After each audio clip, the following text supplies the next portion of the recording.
Très bien, Monsieur le Président. Donc, assez rapidement, mais c'est une délibération importante.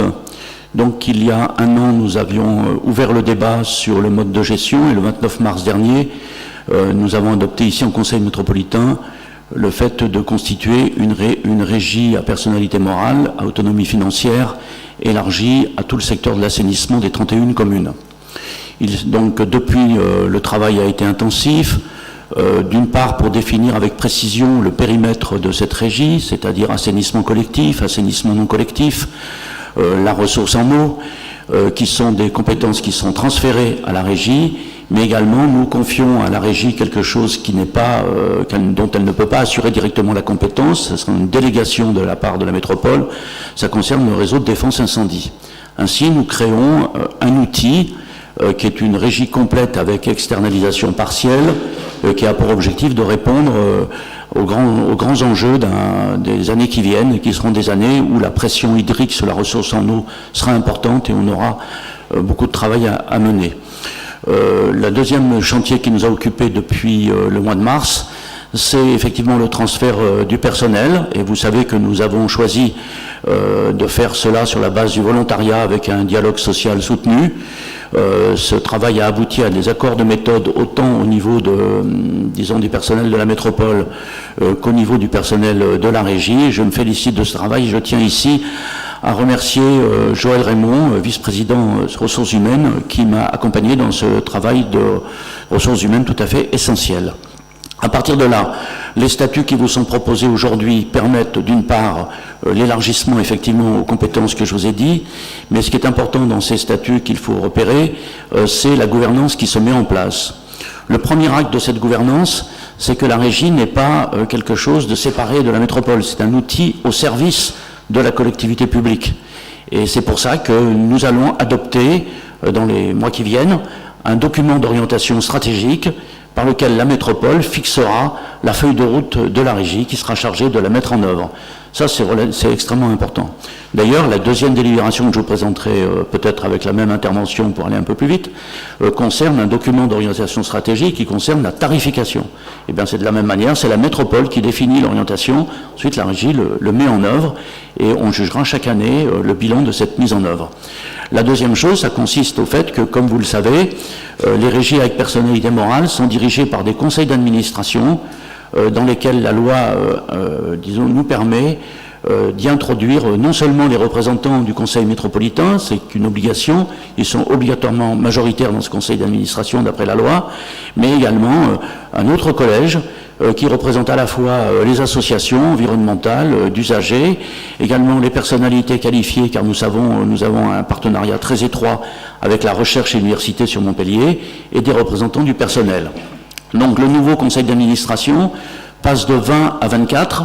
Il y a deux élus supplémentaires concernant le conseil métropolitain et deux élus supplémentaires, l'un concernant la personnalité qualifiée et l'autre représentant le personnel.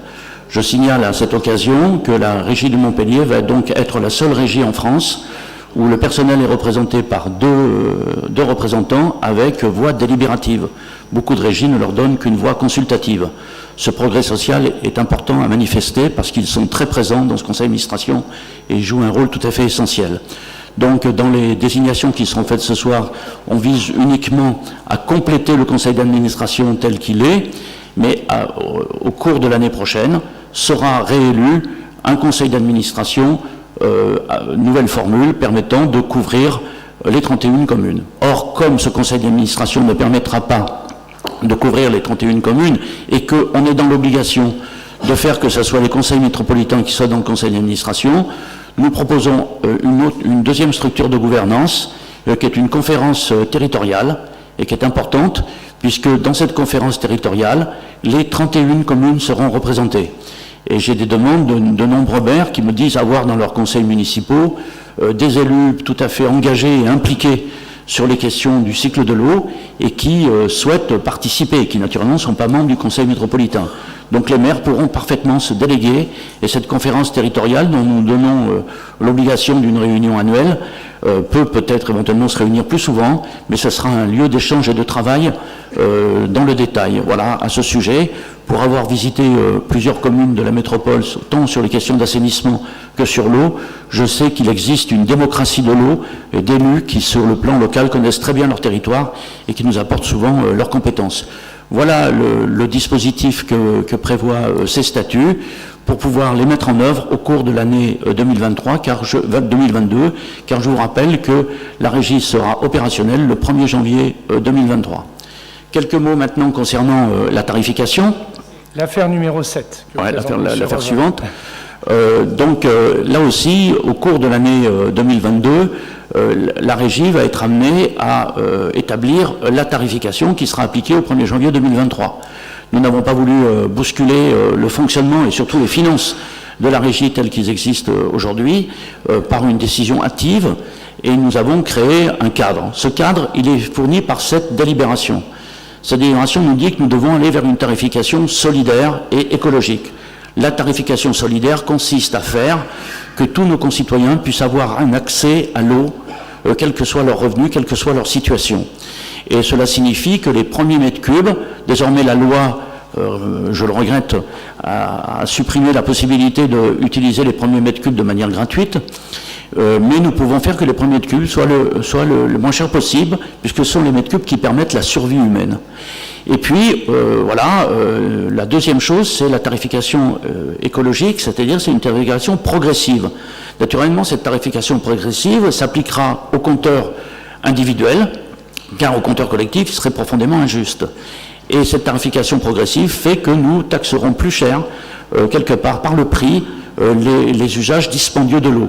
Cela concerne naturellement les particuliers, mais ne l'oublions pas. Dans ma commune, le plus gros consommateur d'eau, c'est une entreprise qui fait 25% de la consommation d'eau de toute la commune. Donc il faut qu'il y ait aussi une gestion par les collectivités locales. Certaines d'entre nous sont engagées dans des politiques d'économie d'eau et qui doivent se traduire dans les chiffres maintenant, dans les réalisations. Eh bien, il faut valoriser ceux qui économisent l'eau et qui la gèrent de manière optimale pour préserver cette ressource à venir. Avec cette tarification, nous pouvons maintenir les moyens financiers identiques à la régie pour qu'elle soit à même d'assurer les investissements qui viennent. Comme je l'ai dit tout à l'heure dans mon intervention budgétaire, depuis 2016, nous avons pu baisser le prix de l'eau de 10%, et ensuite il n'a pas augmenté depuis 2016, c'est-à-dire qu'en termes réels, il a baissé globalement dans les tarifications actuelles. Cela ne nous a pas empêché, grâce aux avantages que donne l'organisation en régie, de multiplier par 10, quasiment par 8, excusez-moi, le montant des investissements globaux, et avoir un taux d'endettement qui est de 0. Voilà. Alors naturellement, cet endettement, nous allons emprunter pour l'année qui vient. Là, il n'y a aucune difficulté pour trouver les prêts qui correspondent à cette situation financière très favorable. Et nous allons investir sur Vallée d'Eau, sur également la préservation de la ressource. Et vous verrez que dans les délibérations que nous avons au cours de cette soirée, notamment sur l'étude de la ressource, nous avons des moyens techniques qui se mettent en œuvre et qui sont relativement importants. Je précise aussi qu'il y a une proposition qui est à l'intérieur qui peut être mise en œuvre l'année prochaine si la situation sociale s'aggravait. C'est que, à partir du moment où vous faites une tarification progressive, eh bien, vous taxez plus ceux qui consomment plus d'eau. Or, parfois, c'est lié à la taille du ménage. En conséquence, nous avons mis au point un système de versement d'un chèque eau, non pas qui serait un versement automatique. Nous travaillons avec la CAF qui trouve l'idée tout à fait intéressante. Nous définirons le niveau de quotient familial qui permet de faire ce versement, ce qui permettra aux familles d'avoir une compensation importante qui fera baisser le coût de l'eau dans leur budget. Car il faut savoir que l'eau, comme l'électricité, comme les loyers, ce sont les dépenses contraintes, et que dans une ville ou dans une métropole, nous avons 17% de taux de pauvreté, et dans une ville comme Montpellier, on est à 26%, cette préoccupation doit être centrale. Voilà, je vous remercie de votre attention. Merci, Monsieur le Vice-président. Vous portez ce dossier avec passion. Il illustre votre présentation des 3 délibérations.